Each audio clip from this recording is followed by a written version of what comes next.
Một thành phố cảng chìm trong biển lửa, hàng chục quả tên lửa lao xuống chỉ trong vài phút. Đặc nhiệm đổ bộ giữa màn khói mù và tiếng thép gãy. Odessa đã trải qua một đêm mà lịch sử chắc chắn sẽ còn nhắc đến như cơn ác mộng kinh hoàng nhất. Hãy thử nghĩ xem, điều gì sẽ xảy ra nếu thành phố này sụp đổ? Cán cân chiến tranh ở Biển Đen sẽ đổi chiều ra sao? Và liệu cả khu vực có bị cuốn vào vòng xoáy xung đột mới? Đây không còn là những con số khô khan, mà là những khoảnh khắc sinh tử, nơi từng quyết định nhỏ nhất cũng có thể làm thay đổi số phận cả một đất nước. Trong video này, chúng ta sẽ cùng đi xuyên qua từng giây phút kịch tính của đêm Odessa, nơi không còn ranh giới giữa chiến thuật và sinh tồn. Nếu bạn muốn theo dõi trọn vẹn những kịch bản quân sự gay cấn nhất, đừng quên bấm like, đăng ký kênh và chia sẻ video này để nhiều người cùng thấy rõ sự khốc liệt của chiến tranh hiện đại. Odessa về đêm luôn có một vẻ đẹp khó tả. Biển đen mênh mông phản chiếu ánh trăng lờ mờ, từng con sóng lăn tăn vỗ nhẹ vào bờ cảng. Thành phố nằm yên như đang ngủ, chỉ còn lại vài ánh đèn leo lét từ những con phố nhỏ ven biển. Bầu không khí lúc đó tưởng chừng như yên bình tuyệt đối. Thế nhưng, dưới lòng đất, trong căn hầm chỉ huy phòng không Ukraine, sự tĩnh lặng ấy đã bị phá vỡ. 23 giờ 45 phút, radar bắt đầu xuất hiện những tín hiệu đầu tiên. Một sĩ quan trực đêm ngẩng lên, chăm chú nhìn vào màn hình. Lúc đầu chỉ là vài chấm mờ nhòe, di chuyển chậm từ hướng Crimea. Mọi người còn nghĩ rằng đó chỉ là tín hiệu nhiễu hoặc hoạt động bình thường. Nhưng vài giây sau, tốc độ của chúng tăng vọt, đường bay dồn dập, khiến những chấm đỏ phủ kín một góc màn hình. Tiếng cảnh báo bíp bíp vang đều, ánh sáng đỏ trên radar nhấp nháy liên tục. 23 giờ 48 phút, chỉ huy trực ca được gọi đến. Ông đứng lặng vài giây, mắt dán chặt vào bản đồ điện tử. Một cuộc trao đổi ngắn gọn nổ ra. Có sĩ quan cho rằng đây có thể là đòn nghi binh điện tử nhằm đánh lừa hệ thống phòng thủ Ukraine. Nhưng người khác lập tức phản bác. Mật độ và tốc độ này không giống giả lập. Đây có thể là máy bay không người lái cỡ lớn hoặc tên lửa hành trình đang tiếp cận. Không ai dám chắc điều gì, nhưng sự căng thẳng đã bao trùm cả căn phòng. 23 giờ 52 phút, những tín hiệu lạ ngày càng nhiều. Một loạt chấm đỏ mới xuất hiện. Lần này không chỉ từ hướng Crimea, mà còn từ vùng biển ngoài khơi. Tất cả di chuyển thẳng về phía Odessa. Hệ thống cảnh báo nội bộ lập tức phát còi hú, ánh đèn khẩn cấp nhấp nháy trên trần hầm. Không khí yên lặng biến thành sự khẩn trương nghẹt thở. 23 giờ 55 phút, các sĩ quan phòng thủ báo cáo lên Bộ Tư lệnh miền Nam Ukraine. Lệnh kiểm tra toàn diện được đưa ra ngay lập tức. Trong khi đó, ngoài khơi Biển Đen, mặt nước vẫn phẳng lặng, nhưng dưới đó là bóng dáng những tàu ngầm Nga đang chiếm lĩnh vị trí. Trên cao, nhiều máy bay MiG-31K đã hạ thấp độ cao, sẵn sàng khai hỏa. Odessa trên mặt đất vẫn chìm trong giấc ngủ. Không ai hay biết rằng chỉ vài phút nữa thôi, thành phố của họ sẽ trở thành mục tiêu. 23 giờ 58 phút, radar khẳng định có ít nhất 20 vật thể bay đang áp sát nhanh. Tiếng tín hiệu dồn dập đến mức át cả lời trao đổi.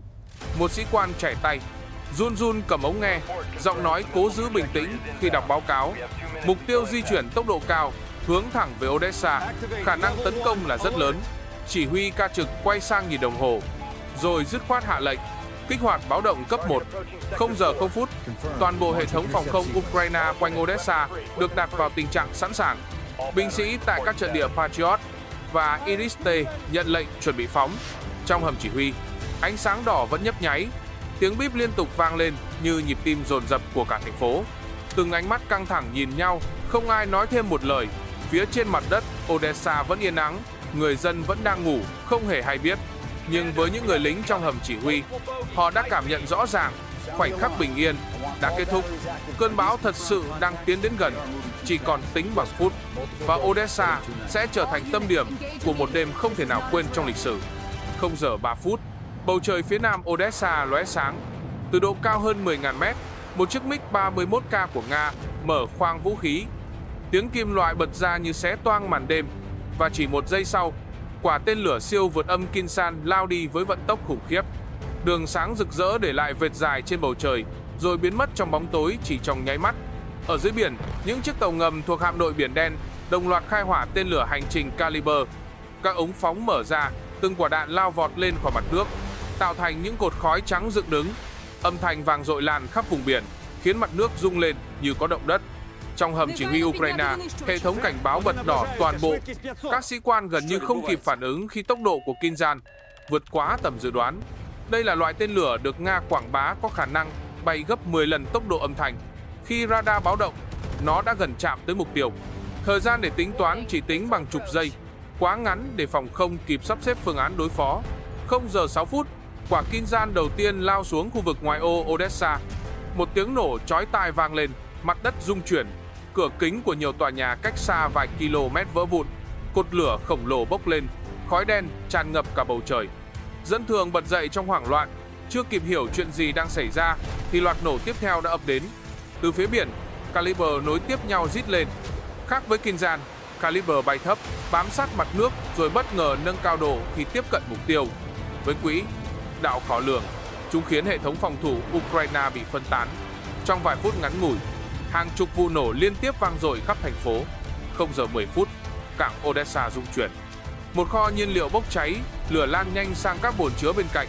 Khói đen cuồn cuộn kéo dài hàng chục mét trên bầu trời, ánh sáng đỏ hắt xuống cả vùng biển. Từng tiếng nổ phụ vang lên liên hồi, tiếng thép gãy và vật liệu rơi vỡ khiến mặt đất run rẩy. Trong thành phố, còi báo động rú vang. Người dân chen chúc tìm nơi trú ẩn, hầm ngầm chật kín, trẻ con khóc thét, người lớn hốt hoảng. Trên cao vẫn còn những vệt sáng dài của tên lửa chưa kết thúc. Mỗi lần ánh sáng lóe lên, tất cả đều hiểu sẽ có một vụ nổ nữa. Các chuyên gia quân sự Ukraine sau này nhận định, Nga đã chọn đúng thời điểm lúc nửa đêm, khi sự cảnh giác giảm xuống thấp nhất. Việc sử dụng đồng thời Kinzhan và Caliber tạo ra hiệu ứng kép. Kinzhan tấn công nhanh và bất ngờ, còn Caliber bắn loạt với cường độ cao, buộc hệ thống phòng thủ phải căng ra đối phó. Đây là cách đánh vừa phủ đầu vừa làm rối loạn, khiến Odessa gần như bị đánh úp ngay trong phút đầu tiên. 0 giờ 15 phút, đợt tấn công thứ hai lại đến. Thêm nhiều Kinzhan được phóng từ không phận Crimea, lao đi với tốc độ khủng khiếp. Một số mục tiêu nằm ngay sát trung tâm thành phố, tạo nên những vụ nổ vang rền. Mặt đất chấn động như có hàng chục trận động đất nhỏ. Khói lửa biến cả Odessa thành một biển đỏ giữa màn đêm. Trong hầm chỉ huy, các sĩ quan Ukraine bàng hoàng, nhưng không còn thời gian để tranh cãi. Họ hiểu rõ, đây không còn là tín hiệu giả hay nghi binh. Đây là một cuộc tấn công thật sự, một đòn phủ đầu được chuẩn bị kỹ lưỡng. Và trong khoảnh khắc đó, Odessa chính thức bước vào một đêm kinh hoàng mà cả thế giới phải chấn động. 0 giờ 17 phút, sau loạt nổ đầu tiên, bầu trời Odessa như sáng rực bởi ánh lửa. Trong hầm chỉ huy, lệnh phản ứng khẩn cấp được phát ra. Từng kíp chiến đấu phòng không lập tức chuyển sang trạng thái bắn thật. Mọi ánh mắt đều căng thẳng, bàn tay binh sĩ run lên khi chạm vào nút khai hỏa. Không ai còn nghĩ đây là một cuộc diễn tập nữa, đây là thời khắc sống còn. Ở phía bắc thành phố, bệ phóng Patriot được kích hoạt. Hệ thống radar bắt đầu khóa mục tiêu. Các quả tên lửa dài màu trắng bật khỏi ống phóng, để lại luồng lửa sáng rực lao vút lên trời. Tiếng gầm vang rền khiến mặt đất rung chuyển. Người dân trú ẩn dưới hầm có thể cảm nhận rõ từng chấn động. Mỗi lần Patriot khai hỏa, ai nấy đều cầu mong ít nhất một tên lửa đối phương sẽ bị đánh, chặn trước khi kịp lao xuống thành phố. Cách đó không xa, bệ Ariste của Đức viện trợ cũng hoạt động hết công suất. Đây là hệ thống có khả năng xử lý mục tiêu tầm trung, thích hợp để ngăn chặn Caliber bay sát mặt nước. Những quả đạn Iriste rời bệ, lao đi với tốc độ khủng khiếp, để lại vệt sáng xanh dài trên bầu trời đêm. Tiếng nổ đanh gọn vang lên khi một số tên lửa Nga bị đánh chặn trên không, tạo thành từng đốm lửa rực sáng, mảnh vỡ rơi lả tả xuống biển. Trong khi đó, các khẩu đội NASAMS của Na Uy và Mỹ bố trí quanh thành phố cũng đồng loạt khai hỏa. Những ống phóng chớp sáng liên hồi, ánh lửa làm sáng cả một góc trời. Các quả tên lửa nhỏ hơn nhưng cơ động, giúp chặn đứng nhiều mục tiêu tầm thấp, bảo vệ bầu trời ngay phía trên các khu dân. Âm thanh liên tiếp của từng vụ nổ cắt ngang màn đêm, khiến không ai trong thành phố còn có thể ngủ được. 0 giờ 22 phút, cuộc đấu trên không bước vào giai đoạn căng thẳng nhất. Tên lửa Nga lao đến từng đợt, phòng không Ukraine gắng gượng chống trả. Có những mục tiêu bị chặn lại ngay trên không trung, nổ tung thành quả cầu lửa khổng lồ. Nhưng vẫn còn nhiều quả lọt qua, rơi xuống đất gây nên những vụ nổ dữ dội. Odessa lúc này vừa sáng rực bởi lửa đạn, vừa chìm trong tiếng còi hú liên hồi. Trong hầm trú ẩn, dân thường chen chúc nhau, trẻ con khóc nấc, người lớn ôm chặt lấy người thân, ánh mắt hoảng loạn. Mỗi tiếng nổ bên trên làm cả căn hầm rung lên, bụi vữa rơi lả tả từ trần xuống. Không ai biết quả tiếp theo sẽ rơi vào đâu. Những người lính gác ở cửa hầm nắm chặt súng, gương mặt họ cũng căng cứng vì lo sợ. Nhưng họ vẫn giữ vị trí, bởi phía sau họ là hàng chục mạng sống đang run rẩy trong bóng tối. 0 giờ 30 phút, các bệ phóng Ukraine tiếp tục khai hỏa. Dù số lượng tên lửa phòng không hạn chế, binh sĩ vẫn kiên quyết bám trụ. Một kíp Patriot báo cáo chỉ còn vài quả đạn trong khoang, nhưng chỉ huy vẫn ra lệnh giữ chặt, phải đánh cho tới khi không còn gì trong tay. Những con người ấy hiểu rõ, nếu để quá nhiều tên lửa lọt vào, cái giá sẽ là cả thành phố sụp đổ. Trong những giây phút căng thẳng ấy, sự dũng cảm hiện rõ. Các kíp chiến đấu không rời vị trí, dù ngoài kia khói lửa đã bao trùm cả bầu trời. Họ vừa thao tác theo quy trình, vừa lắng nghe từng tiếng động, cố gắng không bỏ sót bất kỳ mục tiêu nào. Đó là cuộc chiến không cân sức, nhưng không một ai chùn bước. Odessa lúc này như một chiến trường rực lửa. Trên không, ánh sáng tên lửa vạch nên những đường sáng đan xen. Dưới đất, từng hầm trú ẩn chật chội rung chuyển theo mỗi tiếng nổ. Và ở giữa, những binh sĩ phòng không vẫn kiên định bám trụ, chống lại làn mưa thép đổ xuống. Họ biết rõ, chỉ cần giữ thêm được một mục tiêu bị chặn là thêm nhiều sinh mạng được cứu. Đêm nay, trong khoảnh khắc sinh tử ấy, Odessa không chỉ là thành phố mà còn là biểu tượng của sự kiên cường chống chọi trước bão tố. 0 giờ 35 phút, giữa lúc Odessa còn ngập trong khói lửa do tên lửa để lại, một nhóm xuồng cao tốc tách khỏi đội hình tàu Nga ngoài khơi. Trên mặt biển tối om, động cơ giảm âm gầm gừ, những làn sóng trắng xóa bắn lên như vết cắt lạnh lùng trên mặt nước. Trên mỗi xuồng, những bóng người mặc đồ dày màu tối, gắn kính nhìn đêm, lặng lẽ chờ lệnh. Các xuồng này lao nhanh về phía nam cảng Odessa. Lợi dụng tiếng nổ rền vang từ trên không và sự hỗn loạn trong thành phố, nhóm đặc nhiệm hy vọng có thể tiếp cận bờ mà không bị phát hiện. Trong tai nghe của họ, giọng chỉ huy ngắn gọn, mục tiêu chính là kho nhiên liệu. Thời gian tối đa 30 phút, rút lui khi hoàn thành. 0 giờ 42 phút, những chiếc xuồng chạm gần bờ. Đặc nhiệm Nga lập tức nhảy xuống, lội qua lớp. Nước lạnh buốt, từng nhóm nhỏ tỏa ra, bám theo các con đường ven kho cảng. Họ hành động nhanh gọn, lặng tuyệt đối.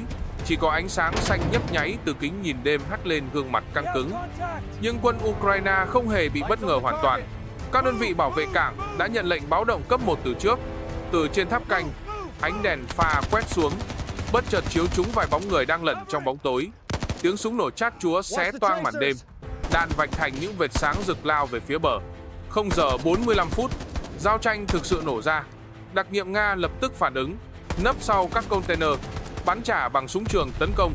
Tiếng đạn gõ vào thép container vang dội, những tia lửa tóe ra như pháo hoa trong bóng đêm. Cảng Odessa biến thành mê cung của lửa và khói, nơi mỗi bước chân đều tiềm ẩn cái chết. Ở bên kia, binh sĩ Ukraine nhanh chóng cơ động. Họ lợi dụng hệ thống nhà kho để chia nhóm phản kích. Tiếng hô lệnh vang vọng hòa vào tiếng súng dồn dập.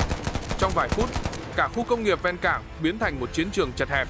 Một nhóm đặc nhiệm Nga tìm cách tiếp cận kho nhiên liệu, nhưng lập tức bị chặn bởi tiểu đội Ukraine có súng máy hạng nặng. Những viên đạn nổ tung trên mặt đất, buộc họ phải lùi lại, tìm đường vòng. Không còn yếu tố bất ngờ, nhiệm vụ trở nên khó khăn gấp bội. 0 giờ 55 phút, khói mù mịt bao trùm khắp khu vực. Tiếng bước chân dồn dập, tiếng súng nổ xen lẫn tiếng la hét. Một quả lựu đạn phát nổ gần khu chứa container, mảnh kim loại văng tung tóe, làm nhiều thùng thép thủng lỗ chỗ. Ngọn lửa bùng lên, soi rõ hình ảnh binh sĩ hai bên đang giằng co từng mét đất. Trong hầm chỉ huy Ukraine, các sĩ quan nhận tin báo có đặc nhiệm đổ bộ. Lập tức, lực lượng tăng viện được điều đến. Xe bọc thép chở quân lao vào khu vực cảng, đèn pha quét sáng, còi hụ inh ỏi. Đặc nhiệm Nga nhận thấy tình thế ngày càng bất lợi, bắt đầu co cụm lại để giữ vị trí chờ lệnh rút. 1 giờ 5 phút, giao tranh vẫn chưa dừng. Những phát súng vang vọng khắp cảng, nhưng cán cân dần nghiêng về Ukraine khi lực lượng bảo vệ đông hơn. Lại có hỏa lực mạnh yểm trợ. Đặc nhiệm Nga buộc phải bắn cầm chừng, cố gắng mở đường thoát thân ra phía biển. Trong khói lửa dày đặc, hình ảnh những bóng người lao đi trong đêm, tiếng động cơ xuồng rền rĩ chuẩn bị rút lui, để lại một cảnh tượng hỗn loạn nghẹt thở. Odessa đã bị tấn công, nhưng kho nhiên liệu vẫn còn nguyên, và sự chống trả quyết liệt tại đây đã khiến kế hoạch đánh úp của Nga không thể đạt trọn mục tiêu. 1 giờ 10 phút, khi màn đêm vẫn còn đang quấn chặt Odessa, phản công của Ukraine bắt đầu. Quyết định trả đòn được đưa ra từ Sở Chỉ huy miền Nam. Mục tiêu rõ ràng, làm tê liệt các bãi phóng và sân bay ở Crimea, giảm áp lực lên thành phố và buộc đối phương phải co cụm. Kế hoạch khai hỏa HIMARS phối hợp với loạt UAV trinh sát được triển khai nhanh gọn, từng bước như một cỗ máy phản kích được lập trình sẵn. HIMARS là mũi nhọn hỏa lực tầm xa lúc này. Các bệ phóng tại Mykolaiv và vùng lân cận được nạp đạn. Tọa độ mục tiêu được cập nhật liên tục từ dữ liệu vệ tinh và UAV. Khi lệnh bật, từng quả rocket rời ống phóng với tiếng gằn vang, để lại vệt khói trắng lao vút về hướng Crimea. Khác với đợt tấn công phủ đầu, đây là phản công có tính toán, bắn vào những điểm then chốt như bãi phóng di động, kho đạn, trạm radar và sân bay nhỏ. UAV đóng vai trò mắt và tai. loạt máy bay không người lái tầm xa cất cánh, bay sâu vào không phận Crimea. Chúng không chỉ trinh sát mà còn truyền trực tiếp hình ảnh mục tiêu về sở chỉ huy. Khi một bãi phóng được phát hiện di chuyển, thông tin lập tức được gửi cho kíp HIMARS. Kết hợp dữ liệu, đợt bắn tiêu điểm được điều chỉnh để đảm bảo độ chính xác cao nhất và giảm thiểu rủi ro trúng mục tiêu dân sự. 0 giờ 45 phút đến 1 giờ 20 phút, hàng loạt điểm ở Crimea bị tác động. Các quả rocket chính xác nổ đúng vào bãi phóng và kho chứa. Hình ảnh sau đó cho thấy cột khói bốc lên, bãi phóng mất khả năng hoạt động tạm thời, một vài phương tiện bốc cháy. Sân bay nhỏ gần Sevastopol bị tấn công, đường băng bị hư hại, máy bay trên mặt đất bị tổn thất cục bộ. Những tiếng nổ vang dội lan rộng, khiến nhiều cơ sở phía sau tuyến tiền duyên cũng rúng động. Hiệu ứng chiến thuật của đòn phản công này là kép. Trước hết, nó làm giảm tốc độ và cường độ tấn công trực tiếp vào Odessa vì một phần hỏa lực và khả năng phóng tên lửa của đối phương bị gián đoạn. Thứ hai, nó buộc đối phương phải phân tán lực lượng bảo vệ hậu cứ, chuyển nguồn lực từ tấn công sang phòng thủ, tạo điều kiện cho Ukraine củng cố tuyến phòng thủ địa phương. Về mặt tâm lý, cú trả đòn bằng HIMARS và UAV cũng có tác dụng lớn. Hình ảnh căn cứ bị tác động và thông tin liên tục được truyền ra phương tiện truyền thông, làm lung lay tinh thần của những đơn vị tấn công, đồng thời nâng cao tinh thần cho binh sĩ và dân thường Ukraine. Trong chiến tranh hiện đại, khả năng đánh vào sâu hậu cứ đối phương là một lực lượng răn đe không nhỏ. Tuy nhiên, phản công bằng hỏa lực tầm xa cũng tiềm ẩn rủi ro. Việc nhắm mục tiêu cần độ chính xác cao để tránh thương vong dân sự và những hậu quả ngoại giao. Dữ liệu trinh sát phải được kiểm chứng chặt chẽ. Trong tình huống này, Ukraine kết hợp nhiều nguồn intel từ hình ảnh vệ tinh, UAV đến dữ liệu CIGIN để tối thiểu hóa sai số. 1 giờ 35 phút sau đợt bắn chính, lực lượng Ukraine tiếp tục duy trì áp lực bằng các phi vụ UAV tuần tiễu, đảm bảo không để bãi phóng nào phục hồi nhanh. Đồng thời, họ theo dõi tín hiệu phản ứng của đối phương để điều chỉnh bước tiếp theo. Phản công không phải là cú đấm đơn độc mà là một chuỗi hành động liên tục, có mục tiêu và có tính toán. Tổng kết chiến thuật, đòn trả đòn bằng HIMARS phối hợp UAV đã chứng minh hai điều. Thứ nhất, Ukraine có khả năng đánh sâu vào hậu phương đối phương và làm suy giảm năng lực tấn công ban đầu. Thứ hai, việc phối hợp trinh sát và hỏa lực chính xác là yếu tố quyết định của chiến tranh hiện đại. Trong đêm đó, phản công đã phần nào làm nguội bớt đà tấn công vào Odessa và mở ra không gian cho các biện pháp phòng thủ tiếp theo. 1 giờ 40 phút, khi Odessa vẫn còn vang vọng tiếng nổ từ đợt tập kích trong các sở chỉ huy của cả hai phía, không khí căng như dây đàn. Tại sở chỉ huy miền Nam Ukraine, các sĩ quan đứng quây quanh bản đồ điện tử. Trên màn hình, từng dấu chấm sáng thể hiện vị trí hỏa lực phòng không, UAV, cùng các tín hiệu phản công vừa được ghi nhận ở Crimea. Người chỉ huy trầm giọng, chúng ta phải giữ Odessa bằng mọi giá, nhưng đồng thời phải tính đến bước đi tiếp theo. Mọi ánh mắt dồn vào những con số thống kê về số đạn còn lại. Số mục tiêu đã bị chặn và tình trạng dân thường. Cuộc họp ngắn nhưng nặng nề, từng quyết định đưa ra đều có thể đổi bằng máu. Trong khi đó, ở sở chỉ huy hạm đội Biển Đen, không khí cũng không kém phần căng thẳng. Các tướng, lính Nga bàn cãi, liệu có nên tiếp tục ép mạnh vào Odessa hay tạm dừng để bảo toàn lực lượng? Một số ý kiến khẳng định cần đánh nhanh, chiếm ưu thế tinh thần. Nhưng số khác lo ngại, phản công bằng HIMARS và UAV sẽ làm hậu cứ Crimea thêm tổn thất. Cuộc tranh luận kéo dài, từng lập luận được đưa ra, từng bản đồ được soi xét kỹ lưỡng. Đây không chỉ là cuộc đấu bằng vũ khí, mà còn là cuộc đấu trí trong bóng tối. 1 giờ 50 phút, liên lạc mã hóa từ NATO được truyền tới Kyiv, sau đó chuyển về sở chỉ huy miền Nam. Dữ liệu vệ tinh và tín hiệu điện tử được cung cấp, giúp Ukraine có cái nhìn rõ hơn về tình hình. Thông tin cho thấy một số căn cứ ở Crimea bị tác động nặng nề, radar tạm thời tê liệt. Đây là cơ hội hiếm hoi để Ukraine củng cố tuyến phòng, thủ và lên kế hoạch phản đòn tiếp theo. Nhưng cũng chính lúc này, câu hỏi lớn được đặt ra, liệu có nên tận dụng thông tin NATO để mở rộng phản công hay giữ lại cho phòng thủ? Các sĩ quan tranh luận gay gắt.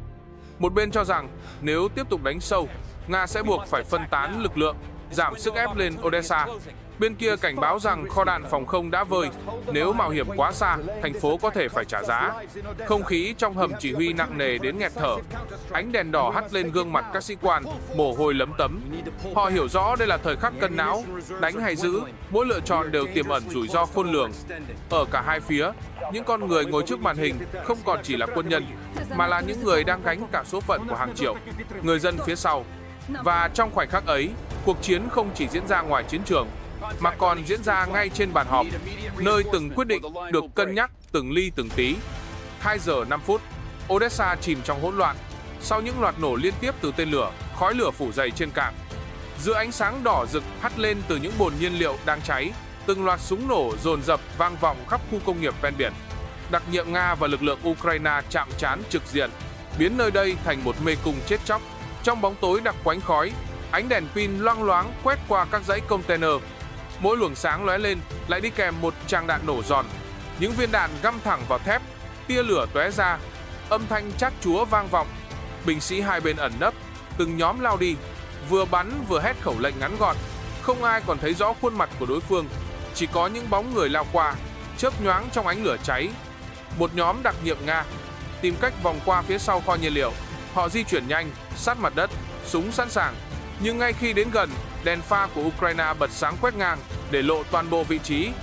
Tiếng súng máy vang lên rát rạt, buộc nhóm này phải lăn người tìm chỗ nấp. Container thép rung lên bần bật, vết đạn chi chít như một tấm lưới. Một lính Nga bật dậy bắn trả, tiếng súng nổ hòa cùng tiếng la hét. 2 giờ 15 phút, Odessa không còn là thành phố yên tĩnh mà biến thành chiến trường hẹp.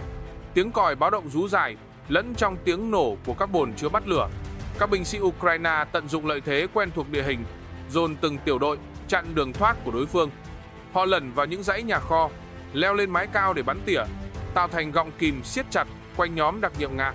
Bên phía Nga, dù bị bao vây, tinh thần chiến đấu vẫn dữ dội. Họ liên tục ném lựu đạn khói để che mắt, rồi luồn lách qua những khe hở trong mê cung container. Tiếng nổ lựu đạn vang vọng, bụi khói mù mịt khiến khung cảnh thêm nghẹt thở.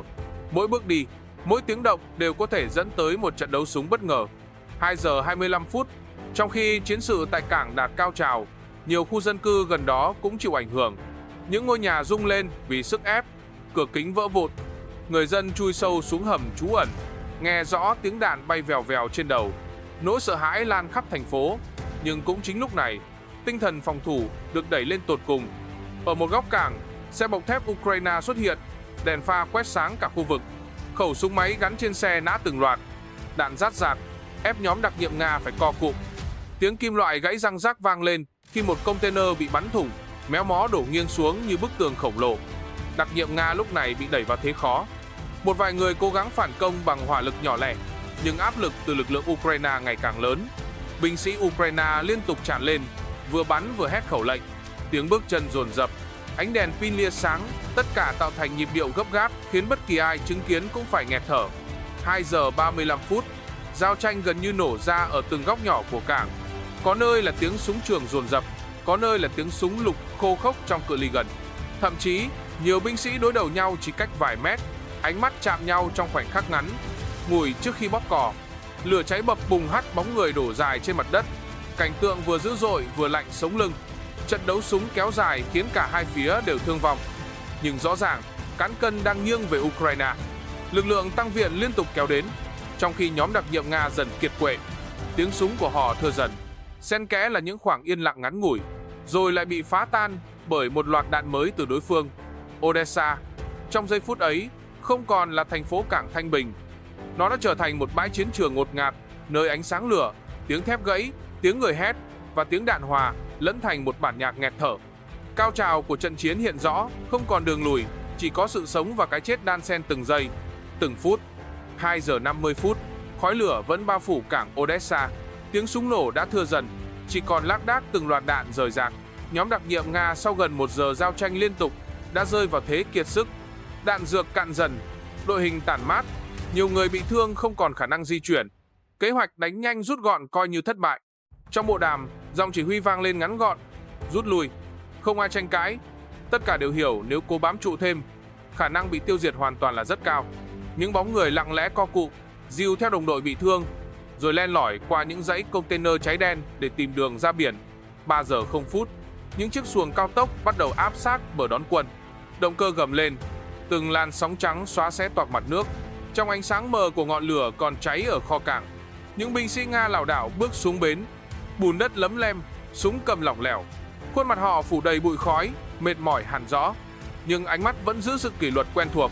Từ phía đất liền, quân Ukraine dồn hỏa lực truy kích. Pháo cối nã xuống sát mép bờ, từng cột nước và đất đá tung lên, làm mặt biển rung chuyển.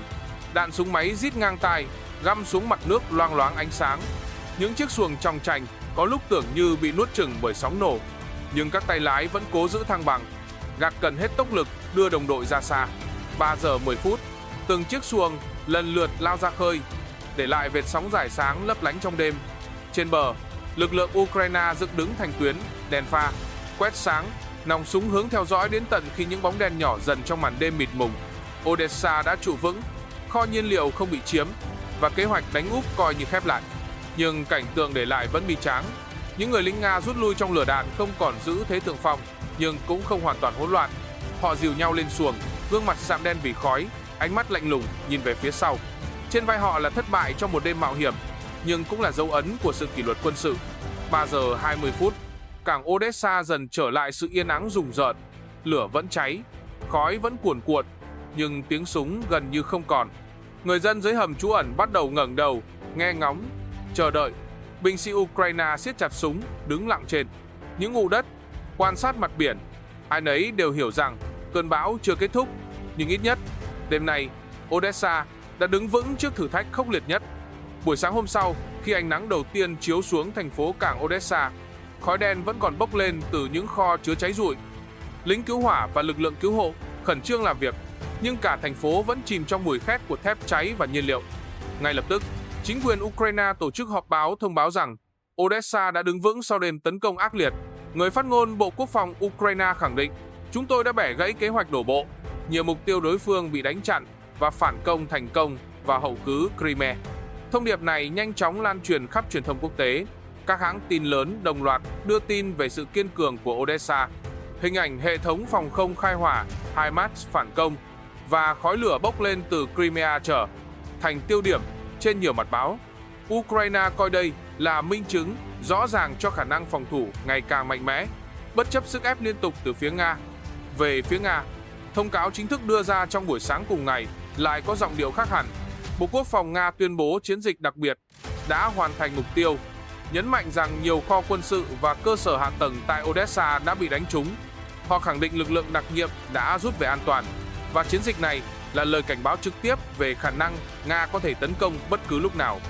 Tuy nhiên, báo chí quốc tế ghi nhận nhiều hình ảnh vệ tinh cho thấy một số cơ sở Crimea bị hư hại đáng kể. Điều này phần nào làm mờ đi tuyên bố chiến thắng từ phía Nga. Ngay trong buổi sáng, NATO đã triệu tập một cuộc họp khẩn cấp, đại diện các nước thành viên bàn thảo về bước đi tiếp theo, đặc biệt tập trung vào việc tăng cường hỗ trợ phòng không cho Ukraine. Nhiều nguồn tin cho biết Mỹ và châu Âu đang xem xét bổ sung thêm hệ thống phòng thủ tầm xa, đồng thời nâng mức viện trợ về UAV và trinh sát vệ tinh. Các quan chức NATO nhấn mạnh rằng cuộc tấn công vào Odessa cho thấy chiến sự không hề hạ nhiệt mà còn tiềm ẩn nguy cơ lan rộng hơn trên Biển Đen. Không chỉ lĩnh vực quân sự, thị trường năng lượng toàn cầu cũng chao đảo. Chỉ vài giờ sau khi tin tức về vụ tấn công lan ra, giá dầu thô trên thị trường quốc tế tăng vọt, lo ngại nguồn cung qua Biển Đen bị gián đoạn. Giá khí đốt châu Âu cũng biến động mạnh, phản ánh sự bất ổn do chiến sự kéo dài. Các chuyên gia kinh tế cảnh báo, nếu những đợt tấn công vào Odessa và các cảng khác tiếp diễn, chuỗi cung ứng lương thực và năng lượng toàn cầu sẽ chịu sức ép nặng nề. Ở Ukraine, tâm lý người dân dao động giữa lo sợ và quyết tâm. Hình ảnh các tòa nhà bị hư hại, người dân sơ tán trong đêm gây xúc động mạnh. Nhưng bên cạnh đó, sự kiên cường của lực lượng phòng thủ đã khơi dậy niềm tin rằng thành phố có thể trụ vững. Nhiều người ví trận chiến này như một phép thử, chứng minh rằng dù bị tấn công ác liệt, Odessa vẫn chưa gục ngã. Về tổng thể, đêm tấn công vào Odessa đã tạo ra một cơn chấn động ngay lập tức. Tuyên bố đối nghịch từ hai bên, NATO họp khẩn, thị trường năng lượng biến động và dư luận quốc tế dồn sự chú ý vào Biển Đen. Không ai còn tin rằng khu vực này có thể trở lại yên bình trong một sớm một chiều. Khi khói lửa tạm lắng xuống, Odessa hiện lên như một chứng nhân của cuộc chiến hiện đại. Những tòa nhà bị hư hại, kho nhiên liệu cháy rụi, đường phố đầy mảnh vỡ. Nhưng điều quan trọng hơn cả là thành phố vẫn đứng vững. Đây không chỉ là chiến thắng về mặt phòng thủ, mà còn là một biểu tượng tinh thần cho cả Ukraine trong giai đoạn khó khăn nhất. Về ý nghĩa chiến lược, trận tập kích vào Odessa cho thấy Nga vẫn giữ khả năng tung ra những đòn bất ngờ, đủ sức gây chấn động cả một thành phố cảng trọng yếu. Dù không chiếm được mục tiêu như dự định, họ vẫn chứng minh có thể đe dọa trực tiếp tuyến hậu cần và hạ tầng năng lượng của Ukraine. Với Moscow, đây là thông điệp rằng cuộc chiến chưa bao giờ đi đến hồi kết và bất kỳ lúc nào cũng có thể xuất hiện một mũi tấn công mới. Đối với Ukraine, việc giữ vững Odessa là thắng lợi quan trọng cả về quân sự lẫn tinh thần. Trong bối cảnh chiến tranh kéo dài, khả năng bảo vệ thành phố cảng lớn nhất trên Biển Đen đồng nghĩa với việc duy trì một huyết mạch kinh tế và hậu cần. Odessa không chỉ là một điểm trên bản đồ, mà còn là biểu tượng cho sự kiên cường, là lời khẳng định rằng đất nước này vẫn còn sức chống trả, vẫn chưa gục ngã trước áp lực khổng lồ. Thông điệp gửi ra thế giới cũng rất rõ ràng. Ukraine chứng minh họ không chỉ phòng thủ thụ động, mà còn đủ khả năng phản công sâu vào lãnh thổ đối phương bằng các hệ thống như HIMARS hay UAV tầm xa. Điều này gửi tới cộng đồng quốc tế một tín hiệu mạnh mẽ. Hỗ trợ Ukraine không phải là vô vọng, mà là đầu tư vào một lực lượng có thể trụ vững và phản đòn hiệu quả. Về phần NATO và các đồng minh, đêm Odessa là lời nhắc nhở rằng an ninh châu Âu gắn liền chặt chẽ với Biển Đen. Cuộc họp khẩn cấp ngay sau đó phản ánh nỗi lo rằng nếu chiến sự lan rộng, toàn bộ tuyến vận tải năng lượng và lương thực qua khu vực này sẽ bị đe dọa. Từ Washington, Brussels cho tới Berlin, người ta đều hiểu rằng Odessa không chỉ là của riêng Ukraine, mà là mắt xích trong chuỗi ổn định toàn cầu. Cũng cần nhìn nhận rằng chiến sự này không chỉ để lại hậu quả về vật chất, nó còn tác động mạnh đến tâm lý hàng triệu con người. Đêm Odessa sẽ được ghi nhớ như một khoảnh khắc mà cả thế giới cùng nín thở, chứng kiến sự mỏng manh của hòa bình và giá trị, của sự kiên cường. Mỗi quả tên lửa bị đánh chặn, mỗi binh sĩ giữ vững vị trí đều trở thành minh chứng sống cho sức mạnh tinh thần. Nhìn về lâu dài, Odessa có thể trở thành một cột mốc trong lịch sử cuộc chiến Nga-Ukraine. Nó khẳng định rằng trong chiến tranh hiện đại không chỉ vũ khí quyết định cục diện, mà còn là ý chí con người và sự ủng hộ của cộng đồng quốc tế. Đêm đó, Odessa đã gửi đi một thông điệp. Dù bão tố có dữ dội đến đâu, vẫn có những thành phố, những con người sẵn sàng đứng vững để bảo vệ tương lai của họ. Thưa quý vị, đêm Odessa đã khép lại, nhưng dư âm của nó thì chắc chắn sẽ còn vang vọng rất lâu. Những gì diễn ra không chỉ là tiếng súng, tiếng nổ hay ánh lửa bùng lên từ kho nhiên liệu. Đó còn là câu chuyện về ý chí con người, về sự kiên cường khi đứng trước thử thách sống còn. Odessa đã không gục ngã, và từ đó, cả thế giới nhìn thấy rõ hơn sức mạnh tiềm tàng trong tinh thần phòng thủ. Và bây giờ, tôi muốn nghe suy nghĩ của quý vị. Theo quý vị, sau đêm tấn công này, Nga sẽ tiếp tục siết mạnh hơn hay Ukraine sẽ tận dụng thời cơ để phản công? Hãy để lại bình luận phía dưới, chia sẻ góc nhìn của mình để chúng ta cùng thảo luận. Nếu thấy video này cuốn hút, đừng quên bấm like và đăng ký kênh để đồng hành cùng tôi trong những kịch bản quân sự gay cấn. Cảm ơn các quý vị rất nhiều. Hẹn gặp lại quý vị trong video tiếp theo.